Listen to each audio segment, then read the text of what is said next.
Welcome everyone to the online event, How to Transition Towards Increased Sustainability.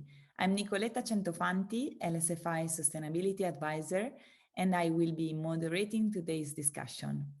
It's an honor and a pleasure to be moderating this panel and to kick off the first event organized by the Luxembourg Sustainable Finance Initiative. The webinar will consist of 1 hour panel discussion followed by a Q&A session. For the audience, if you have any questions, please write them on the chat and we will cover them straight after the panel discussion. Sustainable finance is filling the agendas of the financial centers and professionals around the globe. The shift of financial flows towards sustainable products is becoming both a requirement and a need to tackle some of the challenges that our society, economies, and of course our planet face. The transition towards a more sustainable and resilient world can't be done without having the financial sector supporting it. However, shifting investments and products across different asset classes, selecting the appropriate strategies and navigating the complex regulatory and reporting framework brings up several interrogations. With the aim to analyze this matter from a practical perspective, we will deep dive today into sustainable finance best practices, use cases, and investment strategies. And for this, we have brought together 5 very knowledgeable sustainable finance players who will share with us their insights and hands-on experience. Thank you very much to all of you for accepting our invitation to participate in this panel. But let me introduce the audience quickly, our panelists, before we start the discussion. Kaspar Wansleben is the Managing Director of Investing for Development, or I4D SICAV, since 2009. Before joining I4D, Kaspar has been involved in microfinance as a member of the Credit Committee of the Finance Program of Microfinance Institutions, LuxMint, managed by ADA. He also worked at the International Labour Organization and at Planet Rating. Emmanuelle Yannakis is Managing Partner and founder of Blue Like an Orange Sustainable Capital Fund.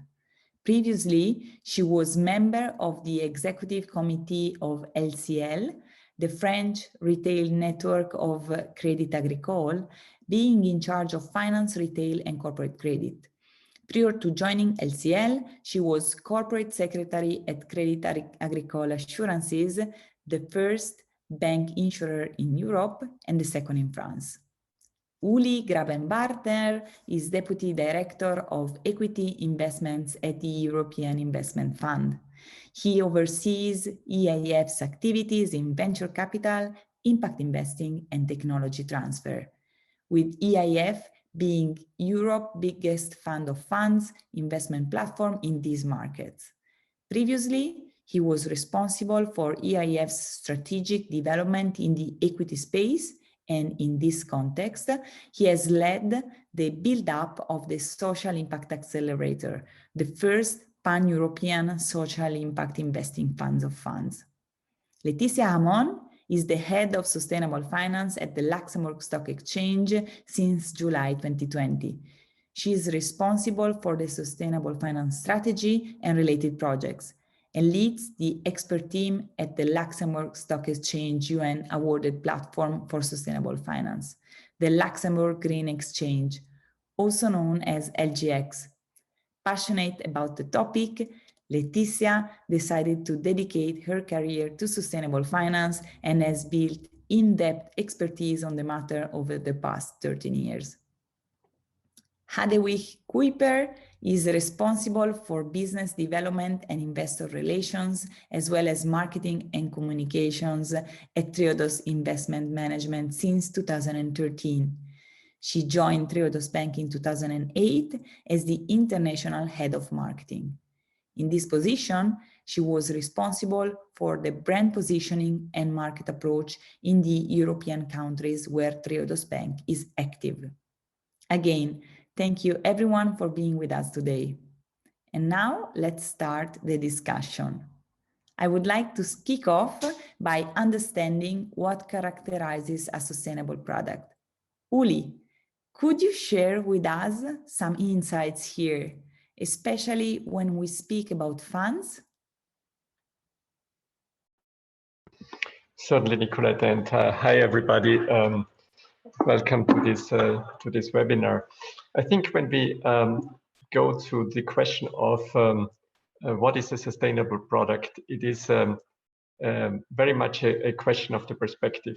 If we look at the sustainable investment market today, we actually have the impression that everybody tries to monopolize this term one way or the other, and making sustainability or impact-related products the label that is the marketing phase of all the products in the market that we are having, despite the fact that many of them have probably been marketed for many years under totally different names, and it's totally plain vanilla products. I think what is important to know about a sustainability relevant product is that we need to get clarity about from what perspective and for what purpose are we looking at the labeling of sustainability products. Nicoletta said that we have a number of challenges to solve in the context of sustainability for society, for this planet and the like. And actually, it is that ultimately is relevant, comes to the definition of what is sustainable finance. I realize what we're doing too much still in the context of the financial markets is that we're looking at sustainable finance as being a purpose in itself, that it serves the perspective of having financial products being launched and being placed as sustainability products without asking ourselves the question of what contributions do they make to the sustainability challenges that we have to tackle. And I think that is for me the decisive point of determining whether a product is a sustainability driven instrument or not. It is the question to what extent it is connected to the challenges that we are addressing with the capital that is mobilized with it. I think when we look at it from the perspective of financial markets, the main shortcoming that I see is a little bit reflected in the title of this conference as well. We are looking at looking at a transition to increased sustainability. It's almost a little bit like asking, how do we get closer to pregnancy? The question is not whether we are closer to sustainability or not. The challenge that we are facing in society today is that we need to secure sustainability, full stop. And we need to ask ourselves the question of what role can the financial markets, what role can financial instruments play to be a catalyst, to be an enabler for that type of action that we need to trigger. And in that context, I think it is important to understand for the financial market industry that while 5 years or 10 years ago, sustainability as a label was a useful marketing instrument, today we're in a situation where we respond to a totally different client and shareholder and stakeholder group, which is looking at the concrete impact that is triggered by financial products that are brought to the market. And in doing so, the challenges that we are facing as a financial market industry to connect capital to concrete impact in a clearly and genuinely correlated manner is a major challenge that we are facing, and that's something that we need to work on. Thank you very much, Uli. Laetitia, in case of bonds, what distinguishes sustainable and green bonds, or what are their features in comparison to traditional ones? Thank you, Nicoletta. First, I'd like to share what Uli said. There's a number of terms around the market, and that's very confusing. But having worked in the fund industry and also now in the capital market side, I tend to find that in the bond markets it's a bit more defined. And I can explain what sustainable bonds are. And that's funny because in your question, you asked me what sustainable and green bonds are, as if there was a difference. So let me explain what we encapsulate into the sustainable bond term. That's first, that term is an umbrella. Is an umbrella for a number of other terms that we use. But there are two types of bonds that are used in the capital market area. The first one are the use of proceeds bonds. And those bonds are very specific because the proceeds that are raised by the bond are supposed to finance specifically green or social or green and social projects. So the proceeds are traced. They're aligned with specific standards and guidelines, and that's why it's much more defined, I would say, than in the fund area for the time being, at least. And standards like the ICMA Green Bond Principles, for example, or the Climate Bond Initiative standards. Also, the issuers have taken the habit of publishing a number of documents along issuing those type of bonds. They issue frameworks to explain how they will use the proceeds, select the projects and all. But they also publish post-issuance reports where they disclose information about the allocation of the proceeds or the impact, as Uli said, the impact made by the proceeds invested in some projects. So that's the use of proceeds bonds. But there are new animals in the market because sustainable finance is very creative. And there are new products, and I wanted to specifically mention one, and that's a non-use of proceeds bonds, which means that we don't specifically look at where the proceeds are financed, but we look at the issuer this time. So we look at the entity. And in that case, the issuers would commit to a number of ambitious, science-based, measurable, and looking forward sustainable performance targets. They set KPIs. They put all that information in documentation of the bond.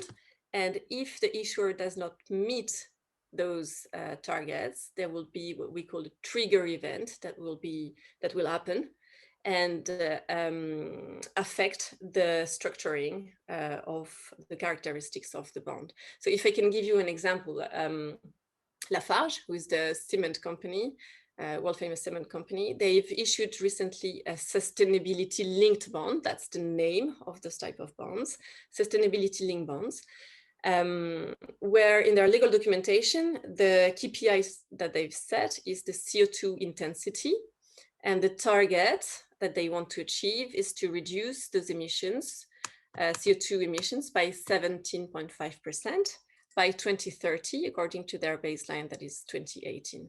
And if they don't meet those targets at a set date, then they will have to pay a premium. Okay, mm-hmm. So that's two types of bonds, if you want, that we see on the market that can be put under sustainable bonds: the use of proceeds bonds, green, social, sustainable, and the non-use of proceeds bonds, which are the sustainability linked bonds. Thank you, Laetitia. And now that we have clarified what marks sustainable products, I would like to gain some practical knowledge and tips to share with our audience. Kaspar, from your experience in the microfinance ecosystem, how do you build a sustainable portfolio, and how do you find the projects where to invest in? Yeah, thank you very much, and congratulations to the Luxembourg Sustainable Finance Initiative to organize this roundtable. I think a very pertinent topic. So in our microfinance fund, we were created with really specifically a social DNA at its core. Our originator is an NGO which partnered up with government to embark on this journey, and then subsequently involve the private sector to reach a more scale and meaningful impact around the road. I think microfinance is an interesting sector in that regard, in that it has a sectoral definition. So you have counterparties, institutions who would define themselves as being microfinance actors, and that puts boundaries around the market and makes it operational. And so this is usually the way we build portfolios and have built our investment strategy, as somebody with a specific subsector focus in this market around younger emerging microfinance institutions with a strong development focus. And so we work in a lot of less and least developed countries. What that requires is, and I think this is something we will find in many sustainability related themes, is it requires to come to a net positive sustainability impact. It requires a lot of expertise and local knowledge. And I think a lot of these investment themes are not easy to do. We operate in private markets and private debt, and recently also in equity transactions. To fully understand how they function, we require a lot of local presence, a lot of interactions with stakeholders. And so I would say that to this true level of sustainability and building those portfolio, there is this hurdle of acquiring the technical knowledge. And this you can do on your own, or you can seek partnerships. And I think partnerships is a very important topic in sustainable finance, and particularly partnering outside of the traditional finance world, partnering with NGOs to use part of their very valuable knowledge in building these investment products. I think that is one of it is a challenge for financial markets to go into this direction and maybe be more open and come out of the nice banking office and spend more time in the field and understanding these kind of challenges. That is one thing. I think you mentioned we are active in microfinance markets, and the market has gone through its set up and downs, a lot of including periods of sustained public criticisms to what the sector was achieving. I think what is very important there, that as a sector there is a common understanding of how sustainability looks, what are agreed targets, how do we measure those, how do we measure a concept in microfinance which we defined as social performance, how do we assess that somebody has a high level of positive impact on the ultimate clients. And this then has to do with market infrastructure, who measures and builds these systems, defines standards, and come to this shared understanding of what is sustainability in a given segment.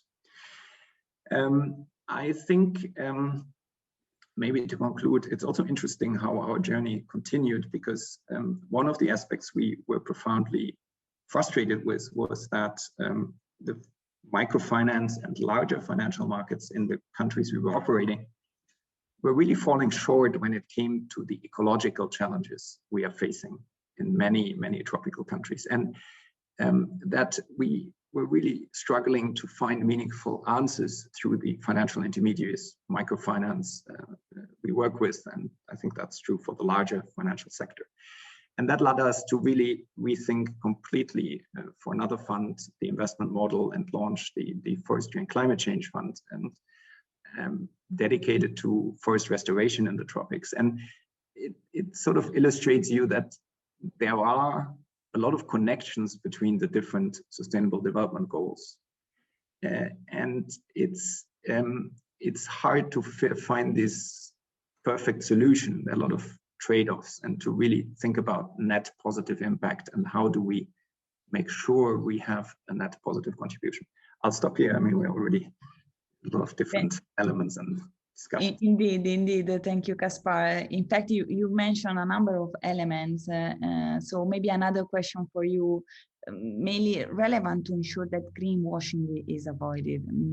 How do you assess that these investments that you have mentioned fall under the sustainable finance domain? Yeah, we use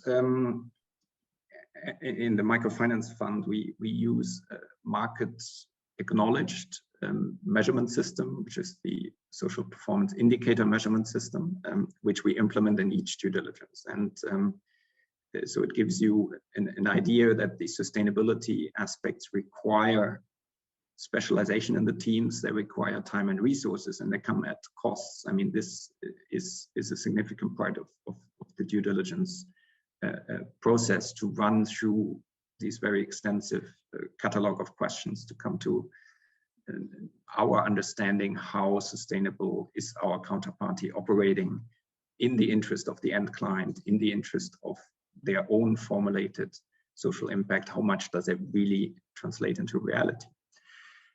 And then it becomes quite powerful if these kind of measures are comparable.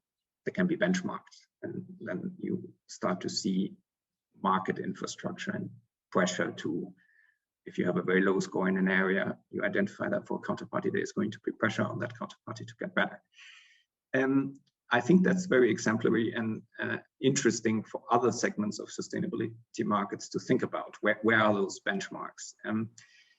In the first year in climate change fund, our second fund, that doesn't exist. So we are more into the kind of scenario Laetitia was describing, where you define your own KPIs and you say, okay, these are meaningful KPIs for this sustainability mission, and we will see progress over time.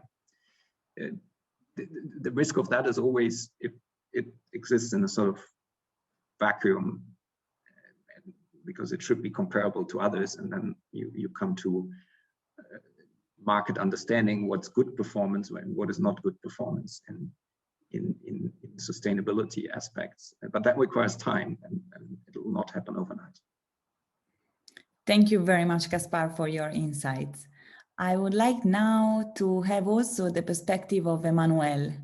Emmanuelle, which sustainable finance investment strategies do you apply?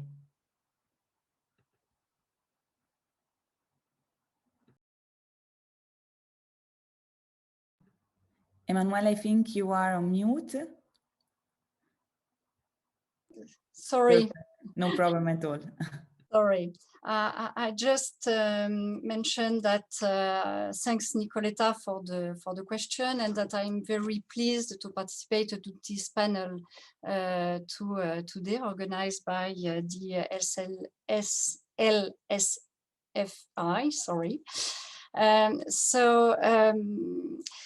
The strategy of the funds started with the consideration that to finance the SDG at the horizon of 2030, the public sector will not be alone able to finance these SDGs, and that the private sector has to be mobilized to help to reach these targets.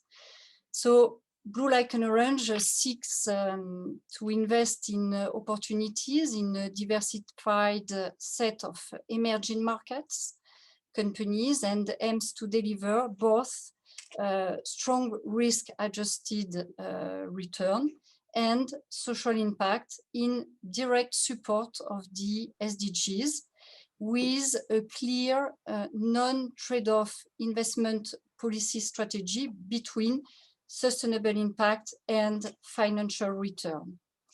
So we are a credit fund established in Luxembourg.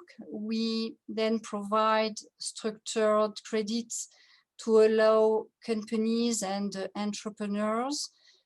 Today, for the first sub-fund and for the new one we are currently marketing, to expand operation and growth their business. The fund focuses its investments in the following main areas as a sector areas: in sustainable infrastructure, technology-enabled services, financial sectors and service, and social infrastructure. We mean health and education, and in agriculture. And as I mentioned, today, the first fund strategy are largely dedicated to Latin America, but we think to expand this strategy in the next year in Africa. Thank you, Emmanuelle, for sharing your strategies. On the same line to what we have just asked to Kaspar, how do you select what to invest in, and how you can effectively evaluate that is sustainable? I think that's to discuss and to explain how we select and how we assess the impact of the investments. First, I need to mention that we have a unique cooperation model with a DFI, the Inter-American Development Bank, located in Washington, and that is dedicated to the development of Latin America. So we can source some of our investment opportunities through this DFI, but we have also our own network and our team that can be able to source such investment opportunity. Since the origin, the goal of the fund is to contribute to sustainable development goal, we measure the impact of all transactions against this goal. First, of course, in the screening, in the process to make the decision to invest, but also in the monitoring process. And I think it's something very important to be able to measure during all the life of the investments, the progress and the ability of the portfolio company to meet the expectation and the KPIs and the indicators we have negotiated with them. And to answer directly your question, in 2019, Blue Like an Orange defined its approach to SDG impact assessment, and we have developed an internal rating system to rate each investment against the SDGs. These tools, it is in open source and accessible in our website, is named SDG Blue. And now the rating system has been in use for more than 18 months and is really part and a key part of the investment committee decision-making process. And during these 18 months, it has been improved regularly to take into consideration of some difficulties or to assess some impact or to increase and to have another view to take into consideration some expectation and some reach goals. The last version was revised in November last year, 2020. So what is important when we want to know where we want to invest, we have determined that regardless the sector, the country, the size of the investments, the goals around inclusive job creation, gender equality, improvement of innovation and technology, and climate change and environmental sustainability are over all of the portfolio companies, SDG, we want to monitor and to make improvements from our investee companies through in our rating system what we call the mandatory goals.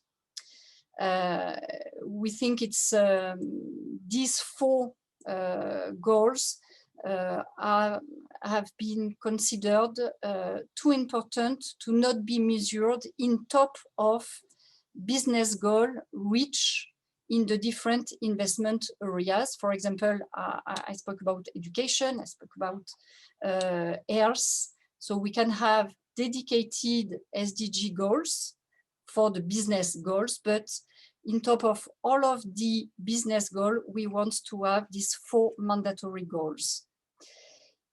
Each potential opportunities is evaluated against the SDGs.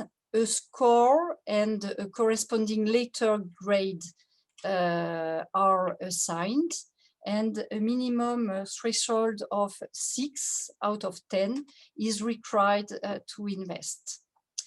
And if the investment opportunity becomes a portfolio company, the score is re-evaluated on an annual basis. Each borrower is informed of this rating that works like a credit rating, in fact. So this approach is discussed ex ante with the borrower, and we present all of the approach, the core values, the principles, and I think it's a very important discussion for them to be totally aware of what can be and what will be the expectation of blue, like an orange, but also for us to immediately know if the firm, the company, will be able to participate in this improvement, and if we can finally make the investments. Thank you very much, Emmanuelle. To finish with these practical tips and guidance, I would like to hear Hadewych views and understand better Triodos' journey to embed sustainability into financial decision. Hadewych, can you share with us how do you push towards mainstreaming sustainable finance, both from the perspective of a bank and of an investment manager? What could you tell us about this? Yeah, well, good afternoon, everyone. Happy to be here, and thank you, Nicolette. Happy to contribute from Triodos. Yeah, what do we do to push that? Maybe we need to go back to where it all started for Triodos, because it's basically at our foundation, the reason that we are a bank, that we are an investment manager, started in 1980. And the reason for us to become a financial institution is actually to make money work for positive change. And that means that every lending, every investment we do is only in companies that, in our view, do good to people, to our planet. So where we have been founded, and in everything we do, the impact risk return perspective is at the basis of all our decisions, all our financial decisions as a financial institution, but also all internal decisions, how we run our own company. So I think that's a major sort of starting point, that we have been founded to be such a financial institution.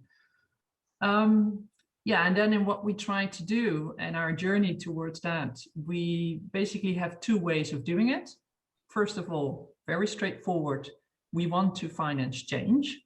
As I said, just lending and investing in those companies, the real entrepreneurs. When we do all these due diligences, as were Kaspar and Emmanuelle saying, you really do your proof whether they are aiming for that goal. And that's whatever impact theme you're after, right? Whether that's in microfinance, as Kaspar was alluding to, or the energy transition that we're doing a lot of. But it's even when we lend to the arts and culture sector in Europe, where we think is also an important role for banks. So financing that change, that is the first. And the second one is changing finance. That's also part of our mission. That's also why I'm happy to contribute here. Well, as many have said by now, there's really something at stake. Capital, yes, it's really a solution to many of our problems. We can't solve them without us, right? Us, the industry. So, yeah, we have a very explicit goal to advance the financial sector as a whole, and we take quite some effort and time also to spend in founding new initiatives, supporting, joining, but really being initiating in that, whether that's for some of you may be familiar with GIN, the Global Impact Investing Network. We have erected also the Global Alliance for Banking on Values, a global network of banks, not necessarily sustainable banks, but banks that at least have that. Maybe they don't call themselves sustainable banks, but they have this clear notion of that's what their finance need to contribute to. So yeah, that's what we do. We finance change, and we do our best to change finance. Thank you, Hadewych. It's extremely interesting. Focusing now on the retail banking side, could you tell us which role can a bank play to mainstream sustainable finance? And in your case, what products do you offer to your clients? Yeah, well, you can sort of guess the answer. We think roles can play a huge role and should play a huge role. It's, yeah, at the end of the day, we believe every investment is an impact investment, maybe not by the formal definitions, but as a human being, every investment has an impact, whether it's positive or negative, and you should be conscious about that. So yeah, we believe there is an important role for banks. They're also, well, sitting on a lot of capital that needs to be shifted, and they can choose in what direction. So there is also, it comes also with a responsibility. And again, always from an impact risk return perspective, to be very clear, it's not charity or whatever. It's the normal banking models, investment models that come into play. Yeah, what role can they play? Well, by just offering the products and maybe be a bit more creative. We offer, your question, what do we offer? Well, it's the sustainable finance is in the savings accounts that we offer in our normal current accounts. Although you may argue that's a bit less impactful, but savings accounts, yeah, investment accounts, so but also sustainable mortgages. If you have a mortgage at Triodos Bank, the interest rate is linked to the energy profile of the home, and we help you. And it's, well, the more sustainable or the better the rating, the lower your interest rate, to be very clear. And also we help you in transitioning towards that. So there's also an incentive to do that. So that's how we try to, in very mainstream products, bring that sustainability angle into it and make it a good business model almost for everyone. It's and also in economic terms. So yeah, that's how we do it. And maybe in banking, we need to overcome some myth about, does it really perform? Is it as good as it is, as conventional? Well, there are a lot of myths to debunk there, particularly in performance. But yes, if you ask me, big role to play, and this is how we do it. Basically, build it in the design of every bankable product that you offer to your clients and also retail clients. Thank you, Hadewych, for sharing your experience. When we refer to sustainable finance, it's not, in fact, just a matter on how to effectively apply it, but also, as you just mentioned, there are some myths or maybe just doubts regarding whether the market shows an interest for these sustainable finance products, and also, as you just mentioned, how they perform. For example, is there a return and does it matches the ones of conventional instruments? Laetitia, considering this scenario, the Luxembourg Stock Exchange has a long track record on sustainable finance. In particular, the Green Stock Exchange recently hit 1,000 sustainable bond mark. Taking this into account, can you share with us how have sustainable bonds evolved over time? Yes, sure. As you said, the Luxembourg Green Exchange just hit 1,000 issuances on the platform, and we are very proud of it. And it's true that over time, and over the last 15 years, actually, the sustainable debt market has completely changed. From the first issuance in 2006, 2007, we reached almost 10,000 instruments that have been issued under the green social sustainability bond labels, if you wish, reaching something like $1.7 trillion. So that's really huge. And it keeps on being accelerated. So for example, last year, the issuances of such bonds reached $700 billion, and that's twice as much as the year before. So there's really a trend where issuances of such sustainable debt markets have increased. There was, because of the pandemic last year, a huge increase also in terms of social and sustainable bonds, so mainly in the context of governments issuing debts to finance the pandemic, the impacts of the pandemic. So that's in terms of figures, but also in terms of the regulation. There's a lot of drivers there, and that's why also the market evolves. As part of the general sustainable finance package, there's a lot of regulations, but specifically for the green bond market, the EU taxonomy and also the EU green bond standard will play a big role. And there's this trend, I think Hadewych mentioned it a little bit, it's this trend of trying to change the financial sector, but also try to change society as a whole. There's a concept now that is called building back better, where sovereigns issue a lot more, governments issue a lot more of sovereign debts, and they really try to finance specific environmental or social projects to cover the long-term recovery plans. So if I can give you a concrete example on that, the Kingdom of Thailand issued in August 2020 a sustainability bond that was aiming at financing green infrastructure, but also social impact projects. And so they include essential healthcare, and also supporting SMEs that were hit back by the pandemic. So that's really innovative ways of financing social and environmental projects. Also, as we see that a number of countries, many countries actually, have committed to becoming carbon neutral by mid-century, and big countries like China, for example. We believe that the green, social, and sustainable bond market will be critical in financing that, and the market will continue to grow. That's a given. Now, in terms of products, you remember that I explained the difference between the use of proceeds and non-use of proceeds bonds.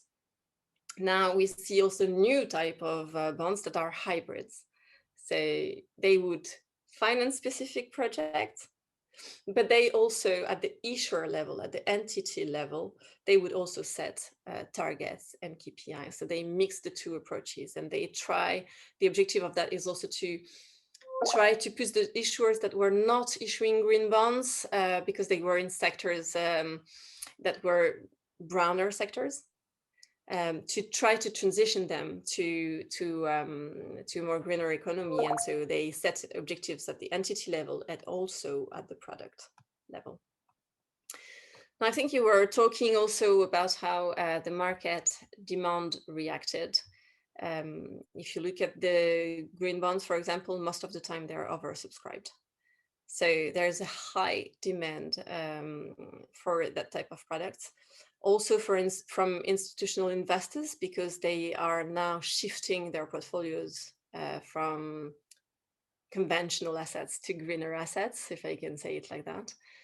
The regulation also asks financial market players to disclose their portfolios and explain how they're aligned to the taxonomy. So they will have, those investors will have to invest in products like the green bonds or social bonds or sustainable bonds. So there's a lot of demand there, but there's more and more supply as well. And that's really a trend that we see. The market is growing a lot. So you've seen that with the expansion also on the Luxembourg Green Exchange. But the offer is getting bigger. And the danger that we have to look at as well is that those products continue to comply with standards and guidelines, that they produce meaningful data that can be, as Kaspar said, comparable, benchmarked. So we understand why they are there and what kind of impact eventually at the end they generate. Very, very, very clear. Thank you, Laetitia. One more question for you. What could you tell us about the return that these products, sustainable green social bonds, provide? That's a question that we get quite often, I have to say. And the question about returns, whether it's about funds or it's about bonds, it's the same question. Are those green products less or more financially viable than the traditional ones? Before I get into the details of that for bonds, I'd like to explain a term that we see a lot, and that's the term greenium. And the greenium is the difference in yield between a green bond and an identical non-green bond from the same issuer. That's the greenium, the difference in the yield. There was a lot of debate around greenium. And if you look at the articles and in the press, you will see articles that say that there is a greenium for sure. Investors have lower yields when they invest in green bonds, and the same amount of article that will say exactly the contrary. And when I was working in the fund industry, it was exactly the same thing. Are ESG funds more profitable than the traditional ones? I think the question really lies on what you compare, what kind of products. You have to compare exactly the same products, right? And most of the time, it's not only the green component of the green bond that influences the yield. There are many more aspects that would influence the yield, such as the seniority, the structure, the size, the liquidity of the bond, that contributes to the differences in the yields as well. So there is a debate. There is no conclusive answers. Greeniums can happen sometimes, and they happen sometimes for sure, but it's not a given. And lower yields are not a given neither. So it really depends. Sometimes it also depends on the rating of the issuer and not specifically on what it finances. So it's a very complex question. But I believe that once the demand and supply will be more balanced, then we'll be able to measure the yield. But for now, we can't really say whether the yield is linked to the green components or to the fact that there is too little supply and a huge demand for those products. Thanks a lot for this. Now I would like to go back to Emmanuelle. Emmanuelle, from the perspective of an asset manager investing in emerging markets, can you share with us what's your experience when it comes to returns?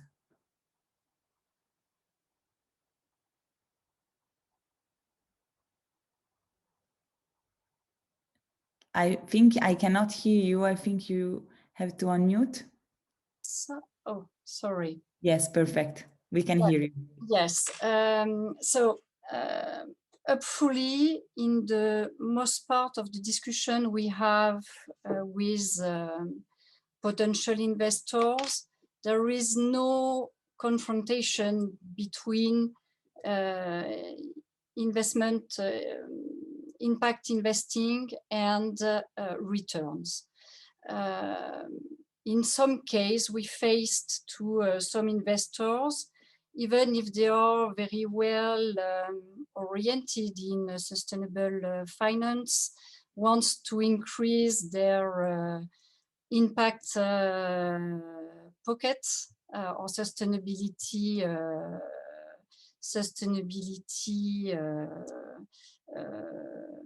bucket in their portfolio, have some proposal with more lucrative investments. I refer to some recent discussion we have with investors who mentioned that they are very interested by our strategy, by the investments we have done so far, with all of the communication we have done on the sustainability performance of our portfolio. But they mentioned that they have a lot of LBO investment opportunities that can be more lucrative, so they are not able to invest at this stage. So we can face to such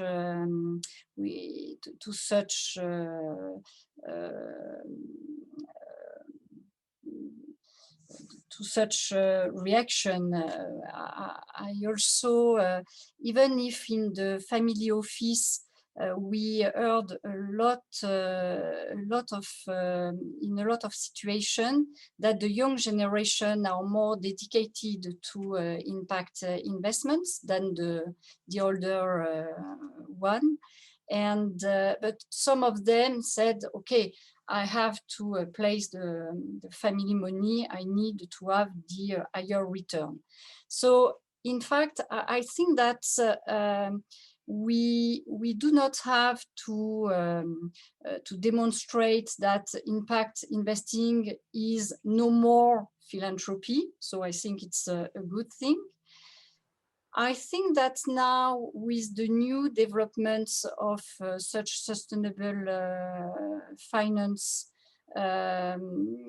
we can also be able to demonstrate that such financing can be done at scale and not and can't be a niche strategy. So I think it's also a very good thing. But we have yet to demonstrate that proactive orientation towards a social purpose or environmental purpose in every investment will both support inclusive growth and also enhance the performance of the portfolio. And we try to demonstrate that managing for social, economic, and environmental impact is a real important risk mitigation strategy, and can ensure the success of the fund investments. During all of the marketing of the funds, we have both the approach of detailed how the returns will be determined by a class of risk, expected loss, segmentation of the portfolio, and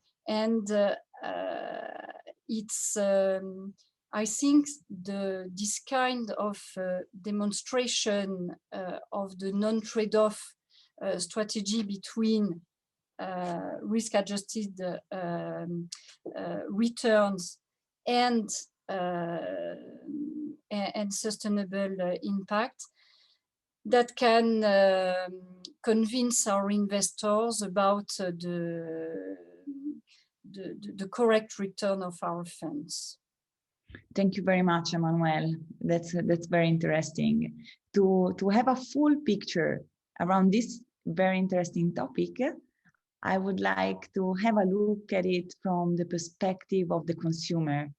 Hadewych, based on your experience in the market demanding a change, what are the main requests from retail investors? Yeah, so yeah, retail investors, well, first of all, they are normal human beings, right? Who are more aware of all the societal challenges that we face. So yes, they are more demanding, and we also know part of society is more vocal about that than others. So it's not that everyone is into sustainability, let's be very realistic. But we do see also for us, but in general in the sustainability sector, we see a huge increase in demand. So yeah, the demand is there, and not only in let's say in banks or for us as investors, also the owners of the pension funds, right, the beneficiary holders, they really would like to vote with their feet. Is that the same expression as it is in Dutch? Like they buy their stuff in the stores, they make different decisions. And of course, financial decisions is not first in row. You know, you first start, or you first change how you travel, what kind of clothes, what food, etc. But then finance comes in, and that's already underway. So we see it, and the whole sector sees in huge growth. But then the demand is sometimes less visible. It's more of a latent need. And then the intermediaries are in between, and they need to see it. And I have met, and I think we all know them, many bankers who said, no, my clients are not up for it yet. No, my clients don't ask for it. No. And the research shows, and the research being done in looking for barriers in this adoption of sustainable products is for a large part with the advisors, I'm afraid to say, with us bankers. So more in the mainstream financial institutions, the actual advisors are not familiar with the offering. They are not familiar or not maybe feeling always comfortable in having these discussions, because clients can be quite strong about what they want and what is it you say. Do you now all of a sudden I also need to understand how Kaspar's microfinance fund is doing, or right? And I used to talk about listed equities and bonds. But that's being worked on. And I have to say, there's always a group of bankers and advisors that attract this type of clients.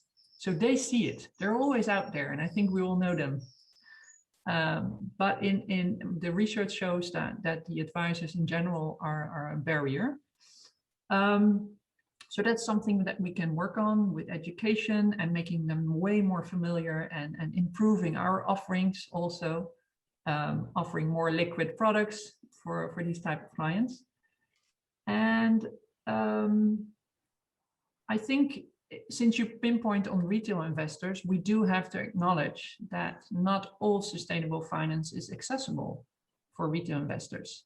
As long as it's, for example, an investment product usage, so very liquid, daily tradable, listed equities and bonds, there is no reason why you would not change your portfolio into the sustainable version. There's enough research, enough benchmarks, easy to make your choice, I would say, if you have an interest to do it. On the private market side, it's a bit more difficult. Regulation is very different in Europe. We are a European distributor, and well, I have to tailor it to every single country.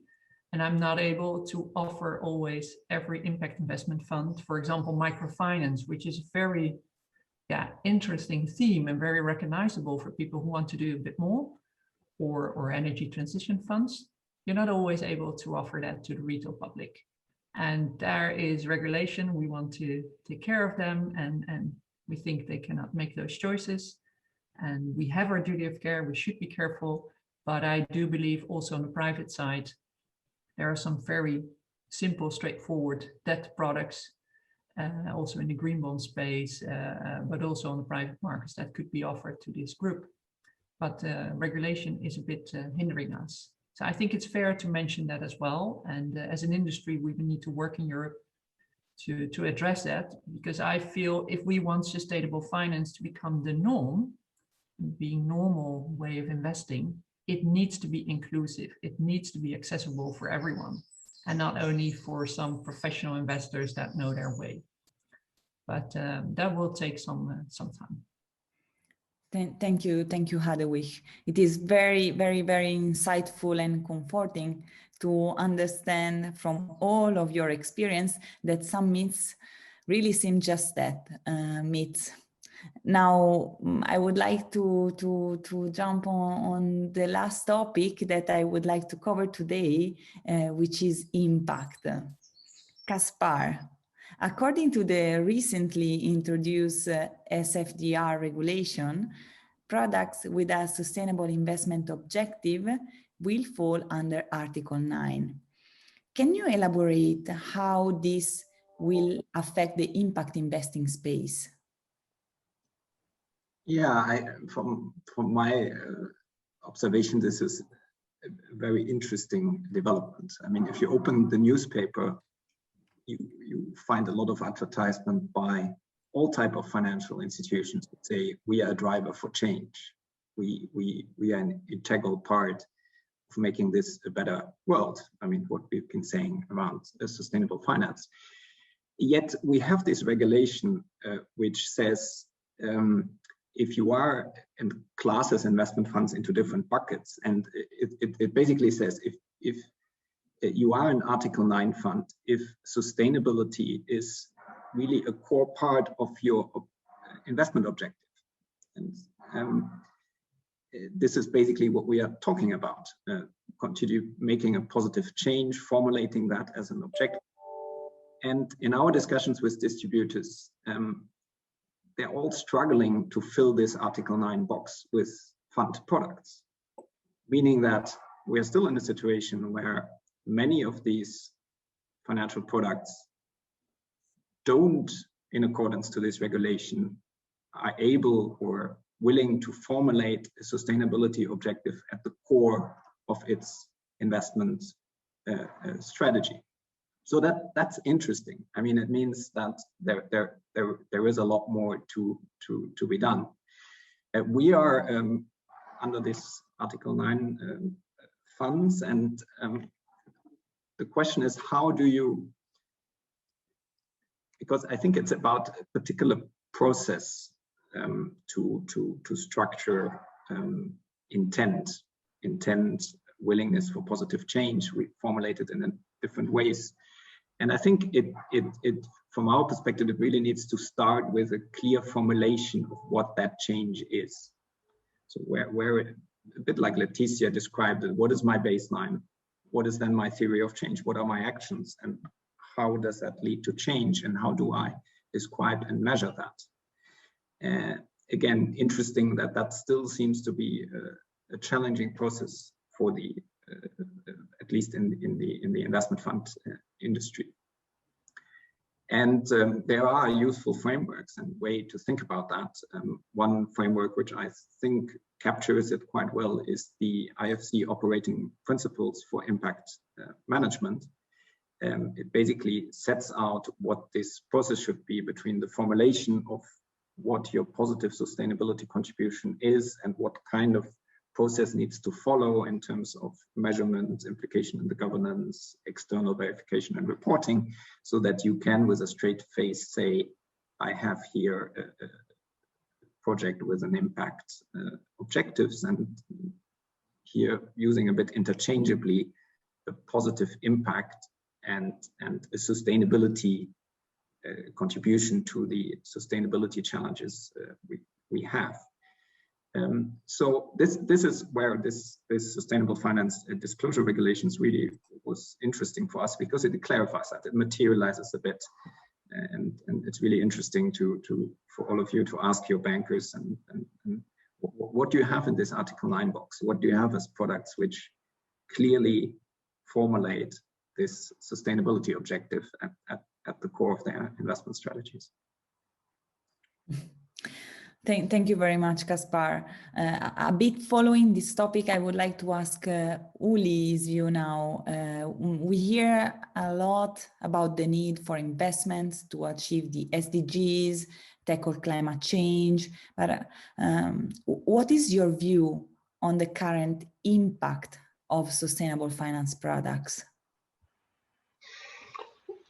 Well, I think it's a super relevant and super interesting question, Nicoletta. And listening to the panel discussion that we had today kind of emphasizes that view that I would like to share with you on that question. Because if you look at sustainability and how we are contributing to that through the investment world, we need to make clear what sustainability are we talking about. Is it the sustainability of the asset management industry? Or is it the sustainability of our planet and of our society? I think if you look at the sustainability of the asset management industry, it is enough that we bring impact to capital. And what Kaspar has just been talking about, the EU taxonomy and the kind of transparency requirements for fund managers, asset management, bond issuers, what have we, are very useful tools to give investors an opportunity to identify investment products that somehow contribute to doing less harm to society and to not create anything that is against sustainability, or potentially even in favor of sustainability in certain areas and sectors. But if you look at the SDGs from a global perspective, we have established in 2015 that we needed $30 trillion of incremental investment between 2050 and 2030 to reach the SDGs. Since then, we have roughly raised 9 trillion of incremental capital for SDGs in the financial markets, which means that we almost have reached the quota allocated to that time from 2015 to 2020 in terms of the capital that we needed to achieve the SDGs by 2030. Yet, if we look at the SDGs from today's perspective, we need to realize that we are further away from reaching them than in 2015, and we've got less time to achieve them. So something must be wrong in the way how the financial markets raise money for the SDGs. And the flaw that we actually have in the system is that there is no problem raising the $30 trillion of US dollars that we need for the SDGs, except that the money that we raise can only be spent in 40 countries or 50 countries that account for roughly 5% of the SDG problems that we need to solve. And the remaining 140 or 150 countries that account for 95% of the SDG problems that we have to solve are not investable because of political risk, of credit risk, of currency risk, of social demographic risk, or what have you. And that is the point that we need to solve in the sustainable finance community. And that is also the opportunity, the massive opportunity that financial intermediaries today have if they actually made the effort of identifying or looking for investment opportunities in SDGs that need to be solved and construe financial products that actually are capable of raising the needed money to achieve those goals in the market. And in that respect, I'd like to address one point that we've discussed here as well today, the question of whether we need to accept the trade-off between financial return and impact in sustainable finance. And I know that we have frequently made the effort to say, you don't need to make the trade-off. This statement is true if you look at individual products and instruments. It is not true if you look at the SDGs that we need to achieve and the impact that needs to be funded in order to get there. You don't have to take it as an individual investor because you can pick your financial instrument in a way that the return that is associated with it goes with your risk return profile, but somebody in the system needs to take this trade-off. And I think that is the challenge of sustainable finance and the opportunity of sustainable finance that we haven't actually lived up to today, and we have not picked up, which is to use the facilities and the opportunities of blended finance instruments, where risk takers and risk averse people come together in the same financial product in order to achieve concrete financial return, but also concrete sustainability impact, environmental impact, and social impact. And for me, in order to be credible as a financial market industry, to say that we are actively, tangibly contributing to sustainability of the society, for me, this is a gap in the market that we have to fill, and we haven't until today. Thank you very much, Uli. Thank you, in fact, to all the panelists for sharing your experience and insights. It's now 1:15, so I just wanted to let's say leave the last 15 minutes to the questions that we have already received throughout the panel. So I would start reading them. So let's start with the first question received from the audience. So what potential bad practices do you anticipate around sustainable finance, and what sectors might be more affected for the transition to a sustainable model in emerging economies such as South America? Kaspar, maybe do you want to take this one? Yes, I think there are a couple of major challenges. I think the one we've been thinking very hard about recently is how do we come to an integration of human rights, full integration of human rights in the investment process, which means not only signing a declaration that you support human rights, but really ensuring that on the ground, through your investment chain, so the parts on which you have some degree of influence or control, you really come to a respect for human rights. And this is not easy to do, particularly not in South America. But I think it's fundamental to this idea that we need sustainable development, that for us would be an example of a major challenge.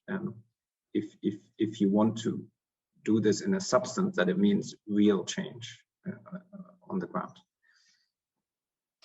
If I may jump in on the example taken by Kaspar, we experience at this stage the assessment of an investment in a company in agriculture in Latin America country, and we faced to the supply chain to some child labor, and we have to choose to be here in Europe and to say, okay, we want to take any risk and we will not want to finance anything.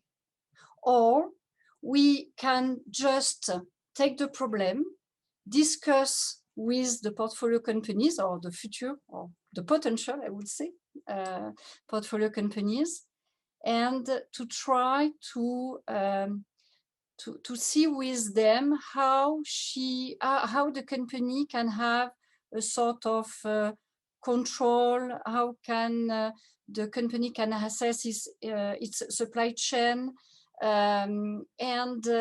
For this, we have chosen to try to make the change, make it possible to change, and to work with the company on the elaboration on an ESG action plan. And we have considered some condition precedents to the elaboration of this action plan. and with some covenants if some things are not realized, to consider, as Laetitia mentioned, as a trigger event in the green bonds, that the loans could be considered as a defaulted. So I think it's a good example how we have to face and how we need to work with the companies to try to help them to change things locally. And thank you very much, both Kaspar and Emmanuelle. I have a second one for Laetitia, maybe. Mm-hmm. Are sustainable bonds more expensive to launch than usual bonds? I don't see that question actually on the chat, but okay. Are they more expensive? It's true that for a first issuer of a green bond, and there would be additional costs linked to issuing green bonds, and that would be, for example, creating those frameworks that I mentioned, or keeping track of the impact indicators, having their reports verified by external parties or second opinion. Those are additional costs if you launch one green bond. But if then you're used to doing that and you have a framework that works actually for all your bonds, then the cost is getting lower for sure. And as we said, there's a lot more financing opportunities when you issue such type of instruments. So at some point, there would be a cost. There's a lot of return also that is coming with that. Thank you, Laetitia. It's very clear. Now I will have a question for Hadewych. So if a retail client wants to have a positive impact, does she necessarily need to change the bank where his savings are sitting?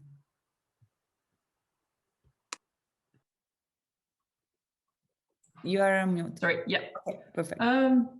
Yes, of course. No, I already replied in the chat that that's really a very personal choice. There can be many reasons why you bank where you bank, right? But I think it is worth considering, since the basic fact that your savings and the savings that banks hold are directly related to what they finance, so who they lend to. So what companies they lend to, is their vision? Is it just generic lending to everyone? Maybe solving some problems, but also worsening the situation in some cases. So in that case, I would advise, just ask your bank. Ask the question, what do you do with my money? What am I'm facilitating you with the money I save with the bank, and who do you lend to? And if you get a very inconvenient answer, I think it's worthwhile joining another movement. And in that case, you're most welcome. There are many value-driven banks or sustainable banks in Europe nowadays. So there is also some choice. And it's also sort of, as I said earlier, sort of voting with your feet and letting know. And that's what I see with our group of clients. They are really vocal. They really have an opinion, and they really challenge us, and that's wonderful, because it sort of gives me also hope that although I know we're not going fast enough, at least there are really many people outside who desperately want the change, and they want to act upon it, and not only talk in these webinars, but really act on it. And with your money, you can act. Thank you, Hadewych, for this answer. Last question for Uli. In your opinion, Uli, keeping in mind we don't have enough data availability and comparability yet, what kind of tools would work best to track down and mitigate the risk of greenwashing? Well, I think the risk of greenwashing is in the current market circumstances almost unavoidable, and the mitigator that you can find is, I think, in the answer that Hadewych has just been giving. It's the challenge that you as an individual, that as a customer, to a financial intermediary bring to their client interface.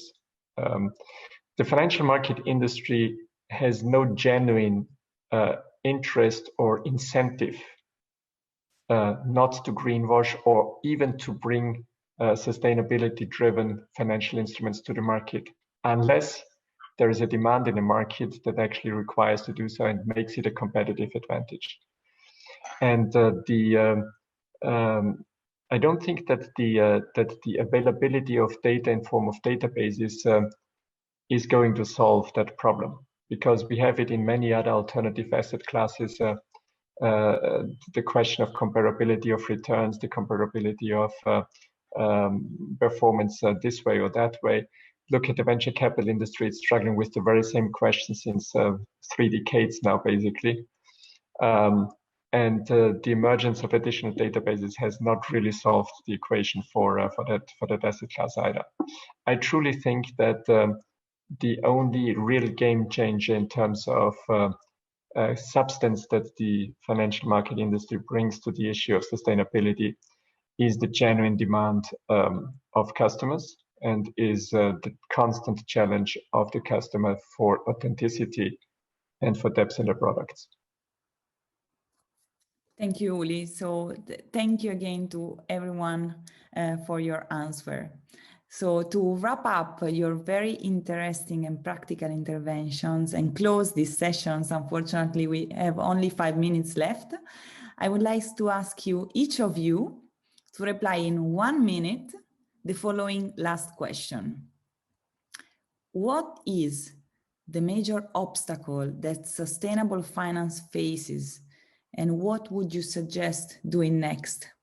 1 minute flash. Laetitia, do you want to start? Okay, let me start first. To me, the biggest challenge is, especially with the regulations that are coming, as FDR and all, is to not mix up disclosure and impact. So let me explain that. It's not because you disclose your impact that you are impactful. It's not because you have data that you can measure the impact that you create an impact. And that's sometimes something that is very confusing with investors. They see data, they see impact data. Oh, that fund is an impact fund. No, it doesn't work like that.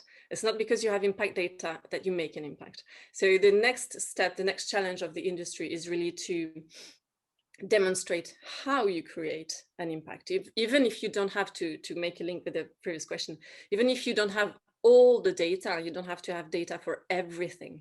But if you want to create a specific impact, you need to measure it and you need to prove that it has a positive impact. So that's this mix that will be a challenge for me in this industry. Thank you very much, Laetitia. Kaspar, do you want to go next? Sure. I think two very brief comments. One is, I think this education of the financial intermediaries, the ones sitting in this chain, is still ongoing and very important. And Hadewych referred to it. I think this needs to continue. I think now there are more positive trends, more willingness to listen and to understand, but it's still a journey. It's still we're still way off where we should be. That's one. The second is obstacle to what Uli mentioned. Where are the trade-offs? For me, there's another major trade-off around timelines. We really, the main focus of financial products is on liquid financial products. A lot of the sustainability challenges we will have new, less developed or more long-term business models. And I think we have another major misalignment there, where we need to think about how can we create better connections between long-term thinking and financial products. Thank you, Kaspar. Hadewych, what are your thoughts there? Yeah, a lot has been said now. At the end of the day, when there is a barrier, it's always people, right? That make the difference. It's not systems, it's not regulations, it's us. And indeed, as Kaspar is referring to on the intermediary side, and as Uli is saying, the demand side. So that's really important, that whether you're a small investor or small banking client or a huge professional one, deep dive, keep asking and ask for really the intention, what the strategy, the investment will bring about the sustainable product that you're interested in. That's key. And from the other side, the one being the manufacturers of these products and investment solutions, we also need to go the extra mile. And I'm very happy with what Uli said about the blended finance challenge. Really make those themes, those topics in our society and economies investable by going the extra mile. Is very hard work. It's for a long time not very commercial. In our company, I call it our pre-commercial activities. And you need to spend time on it. You have to have people for it. And before it can be commercialized, you need investors that are willing to look further, to look beyond what they're used to, and to partner with you to go along and to make it really work and be a very professional and good solution. And by building those blended finance instruments, as we call it in our industry, we really can make a change. So that part also needs to happen. Thank you, Hadewych. Emmanuelle, how would you describe this obstacle? I think that the new regulation is very important. I agree with Laetitia that people need to be very careful in the interpretation of all of the information provided by the financial sector. But I think the transparency is a first good step to improve things. And I agree also with you when you mentioned that we need to demonstrate the impact we want to reach. And I think that funds and financial markets need to have some goals and to report with specific and dedicated KPIs on the goal and the target reach. I'm not sure to be agree with a non-trade-off. The financials who have to finance need to have return. Even governments in some parts need to have some return on the investments done. So I think that we need to prove that an investment in the sustainability space can be the normal investments. We can't now invest without going good and going well. We have to face a lot of things, and I agree with Uli when he mentioned that. And we are well placed to see that investing in Latin America is not so easy because we faced exchange risk, currency risk, with some political risk, and with corruption. So I think the ESG assessments need to be very deep when we invest. And finally, the final things, I think that the market, when we speak about the normal things to do when we invest, I think that all the markets is well aware about how we have to calculate a return, how we calculate a risk-adjusted return. We need now to have in our models to measure the performance for all of the market participants, the market adjusted to the risk and with the measurement of the impact. Thank you very much, Emmanuelle. Uli, to finish, what would you identify as the major challenge? Well, I think the major challenge that I see for sustainable finance to create it or make a difference is the risk of being blindsided when it comes to the legacy of assets that we have in the market. we are very enthusiastic about putting sustainable finance products out in the market to fund new assets that are greener, that are cleaner, that are more sustainable. But we tend to forget that 90% of our environmental pollution, for instance, is linked to assets that are in the market already. And that we need one way or the other get sorted if we want to actually even stand a chance to get to the sustainability goals. And I have the impression that the risk that we are facing here is that we think that by new assets that we bring in the market, we can dilute sufficiently the impact that is created by the assets that are already in the market. Whilst we probably will have to realize that that will, at its best, only buy us time to sort the problem, but not solve the problem itself. Thank you, Uli. Thank you again to all of our panelists, and of course to our audience for listening to how to transition towards increased sustainability. Again, thank you very much for your attention, for your questions, and please stay tuned on the Luxembourg Sustainable Finance Initiative channels. So this is our first event, but we will have more coming soon. So thank you again for being with us, and thank you again for your contribution and valuable insights. Wishing you a lovely day to all of you. Thanks for having us. Thank you. Bye-bye. Bye-bye.